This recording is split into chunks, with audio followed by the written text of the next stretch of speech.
3分鐘左右啦。大家好啊！今日我哋嚟開箱爆旋陀螺 X CX17 Random Booster 第10彈啊！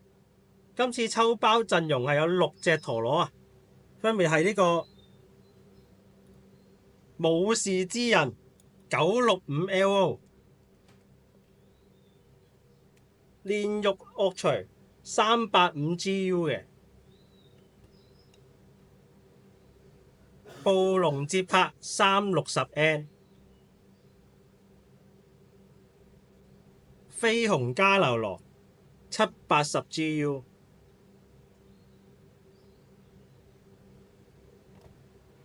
獨角三極 PO 180GR 同埋呢個01獨角三極 PO 360GU 嘅。咁呢代抽包嘅陀螺呢，我個人覺得都幾靚嘅，因為官方都幫佢哋襯好晒顏色啦。印擊環同核輪都係用翻啲近似啲嘅顏色嘅，大家可以睇到。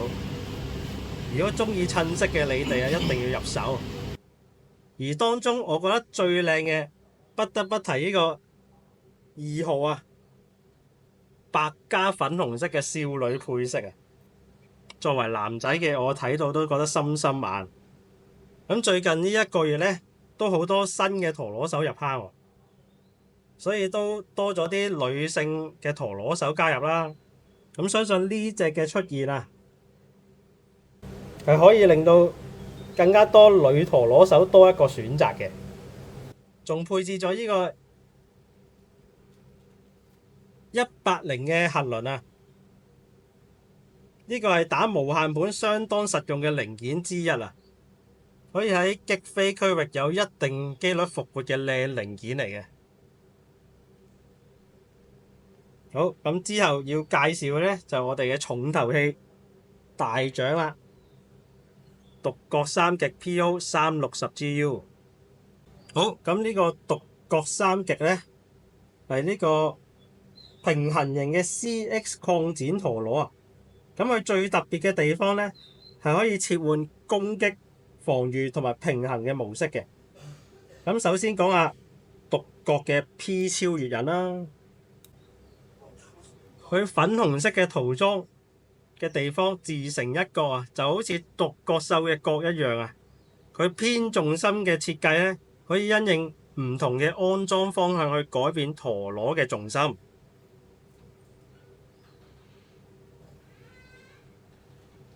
呢個係三極金屬印啊。咁黃色塗裝呢邊呢，就係攻擊印啊。可以見到佢形狀呢，就比較鋒利啦，同埋多啲角位啊。咁可以係進行呢個連打嘅攻擊啦。而綠色塗裝呢邊呢，就係防禦印。咁形狀呢，就比較圓嘅。咁佢圓啲嘅設計呢，就可以容易啲射開對手嘅攻擊啊。至於呢個輔助印 O 啊，同呢個頭先三極金屬印嘅設計咧，都係一樣嘅。咁你見到而家呢度5個圓形中空嘅部分咧，就係攻擊印；而呢邊比較圓滑嘅地方咧，就係佢嘅防禦印。好，我哋嚟睇下點樣將獨角三極分別切換成唔同嘅模式。咁頭先都有同大家講啊，CX 獨角金屬印啊，黃色啊係呢個攻擊印啊，綠色就係呢個防禦印。好啦，咁裝翻呢個超越印先。咁首先呢，粉紅色呢個部分呢，如果對住呢個黃色嘅攻擊印呢，呢個就係呢個獨角獸嘅攻擊模式啊。咁如果粉紅色對住綠色呢個部分呢，就係呢個防禦模式。好啦，咁到最後一邊啦，最後一邊就係呢個攻擊印同埋呢個防禦印嘅中間啊。咁呢個就係獨角獸嘅平衡模式啦。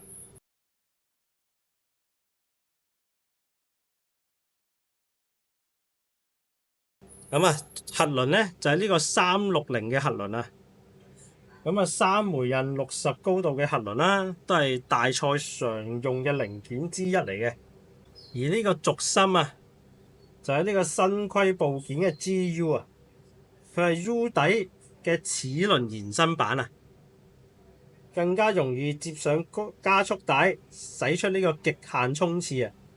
而呢粒 GU 軸心嘅闊度咧，亦都係比原版 U 底闊嘅喎。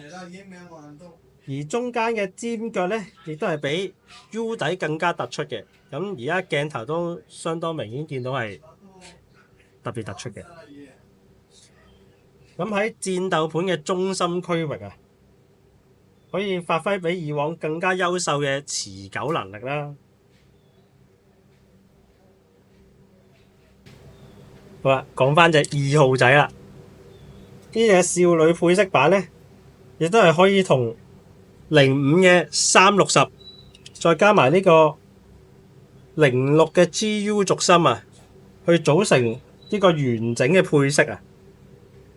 就算大家抽唔到01都唔驚，因為可以抽齊02至到06去砌翻一隻01嘅配置出嚟。好啦，到呢個磅重時間。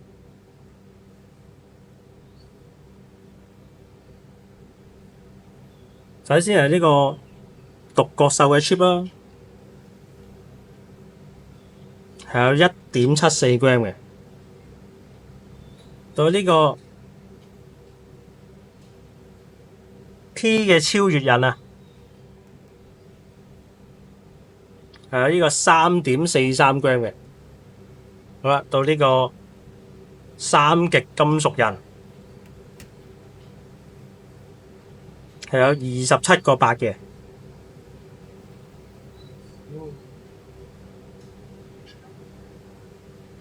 O 輔助刃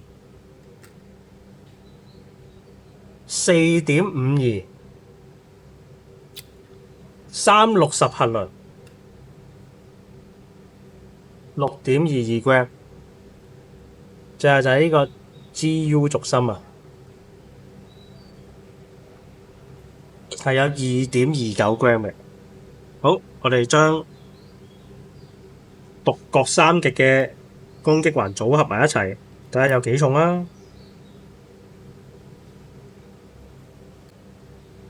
好，成份獨角3極嘅攻擊環呢，加埋係有37.4嘅。好，之後到我哋嘅對戰時間。好啦，跟住就到我哋嘅對戰環節啦。咁分別係獨角3極 PO 360GU，咁啊係攻擊模式嚟嘅。咁啊再對無絲幻象960FB。預備 ，3、2、1 Go shoot！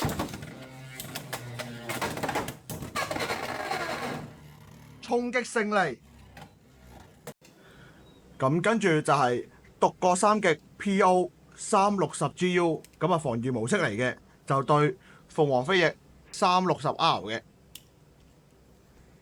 好 ，ready， 3、2、1 Go shoot！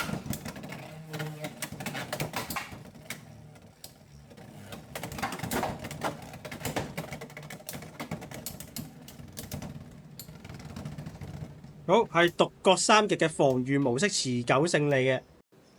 好啦，咁跟住落嚟就係獨角3極 PO 360GU 嘅平衡模式對鳳凰飛翼360R 嘅。好 ，ready， 3、2、1 Go shoot！ 好，獨角3極平衡模式衝擊勝利。好啦，今日我哋嘅開箱影片就到呢度啦。歡迎大家 like、share、subscribe 我哋一船入雲嘅 channel。我哋下次見，拜拜。